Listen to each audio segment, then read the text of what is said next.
raise your hands if everybody has ever watched this cartoon. Great. So you know that this cartoon perfectly explains the concept of chaos. Like in this cartoon, the life of these characters goes chaotically and no one really knows what will happen the next minute. And I really want to share my views on this chaos in my speech. So let's go to next.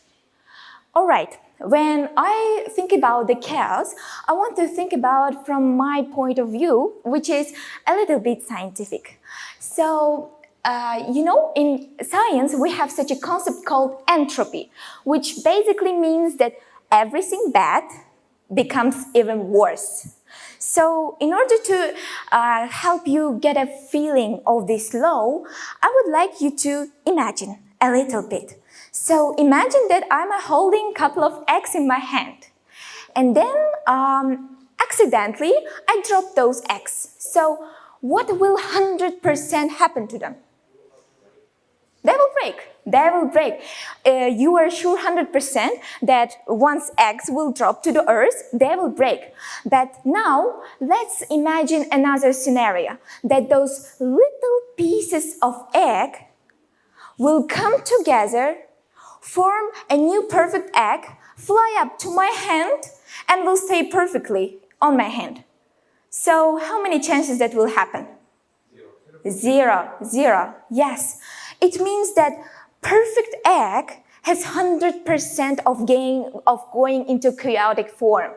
However, there is no chances of it going back to order. This is the same with every event in our life. It has about 100% of going into chaos, being unpredictable. However, there are little chances that it will go perfectly in order. So this is basically the concept of entropy. And I would like to use this concept. Once you are familiar with this concept, I would like to use it in order to explain you one of the big questions in our life, which is, next slide. All right, the creation of the universe itself. It was much nicer picture, however, it doesn't look like this, but anyway. So, the creation of the universe. What kind of theories you know? Like the most common theory about the creation of the universe? Big Bang. Yes, great. So, Big Bang. Basically saying, when everything happened, all the universe was trapped into small particle, small point, dot. It was perfectly ordered. But then something happened, and then it blew away into thousands and thousands of particles. It went into most disordered state. It went by the law of entropy. It became most chaotically. Yes. However, if everything goes into chaos and there is no possibility for order, how on earth can you explain me the creation of these beautiful, perfectly spherical, ideal structures as planets or universe or stars? Or how can you explain me the creation of human beings? The perfectly ordered structures, you see I'm nervous, the perfectly ordered structures where everything goes in the way it should go. If everything should go into chaos, how on earth were we created? So this is a very curious question, and let's try to answer this question using next slide. All right, so here you see basically two types of power station. First is hydroelectric. The second one is nuclear power. Basically, I think I will not ask this question, but I will just explain it briefly. Hydroelectric power station. You see this vivid, this wild movement of water. It goes like this in my favorite work, like in the most chaotic way. It goes in the most chaotic way, but then we, smart beings, were able to trap this chaos, to tame this chaos in order to get from the movement of water electricity, which we will use to build new order. We took the chaos of the water, created electricity, and built a new order, like this building or the lights or this event. And for example, the next power station, nuclear power station. So you know how disastrous and chaotic is nuclear war. It's very, very dangerous and very chaotic and very unpredictable. However, we were able to tame this reaction in order to use its energy to create more order. So basically, using some knowledge, science, and logic, we were able to help chaos give birth to new order. Can we go to the next slide? So now let's finish with the basic science because it sometimes gets boring and come back to our real life. So I wanted really to talk about the impact of chaos to my own life.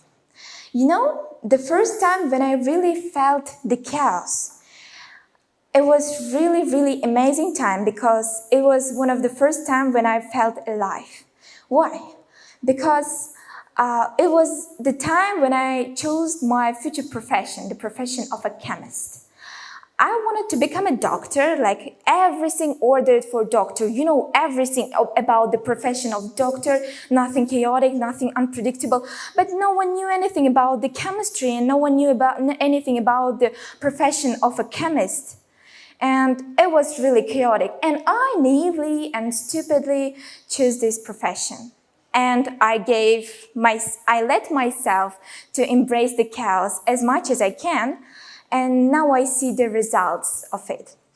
And let's go further. Let's go further to the time when I entered the university. Like as a girl, like as a female being, you know that we girls really like to be ordered. Our clothes is ordered, our pretty much life is ordered.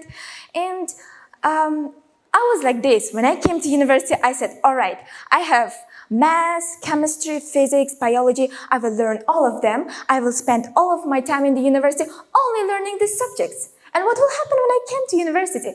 I came to university and I saw different people doing different projects in the education, agriculture, or energy sector. I came and I saw people doing totally another thing from engineering. I came and I saw the lectures about politics. I came and saw the lectures about social science. I'm a chemical engineer. What on earth am I doing in the lectures of social science or politics? But I didn't really care because I really wanted to go. I really wanted to feel this chaos in my life. And you know, what I noticed is that every idea of mine, I'm a freshman student, I don't have a lot of ideas, but anyway, all of my ideas that turn out to be some good projects came to me in the times when I let myself to embrace the chaos.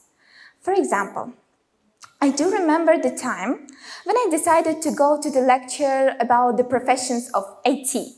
I thought, all right, Nargis, you're a chemical engineer. Let's go to the lecture about IT. I went to there and then a lecturer said, all right, guys, who can jump? And I raised my hand, like, I can jump. And then he said to me, all right, Nargis, come to the stage. I came to the stage and then he put a tiny string and put it here, like I will do it with my magic. So he said, all right, Nargis, jump. And I tried to jump, I'm in high heels, it will be a little bit impossible, but he said jump, and I jumped. But then he said, all right, Nargis, put this string beside your legs. I said, all right, and I put it. He said, go back to where you were.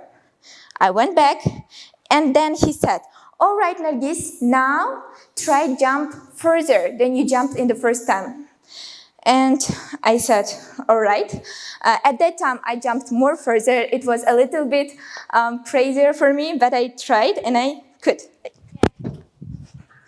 Good. So, hi, Hughes.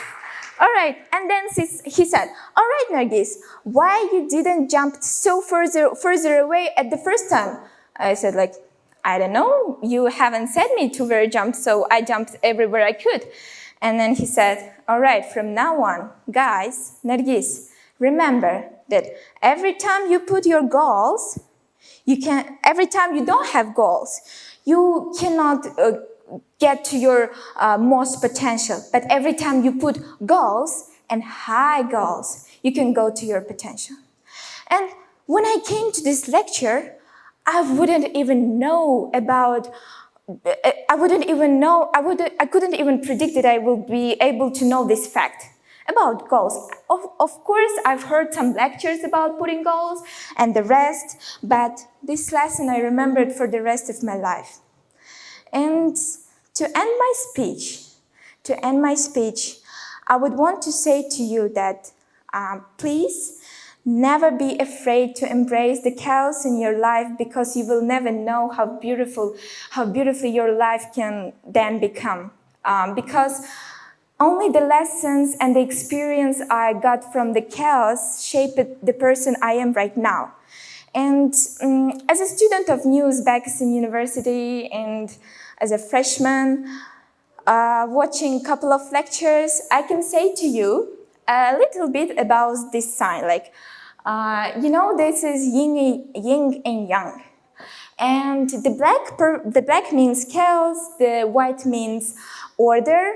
And basically, what I found out, not found out, but learned from great lecturers, is the most proper path of life is between these two concepts, like between chaos and order. I mean, chaos gave birth to all of your ideas, but it's because of discipline and because of responsibility that I was able to create those things that I created. So, thank you a lot.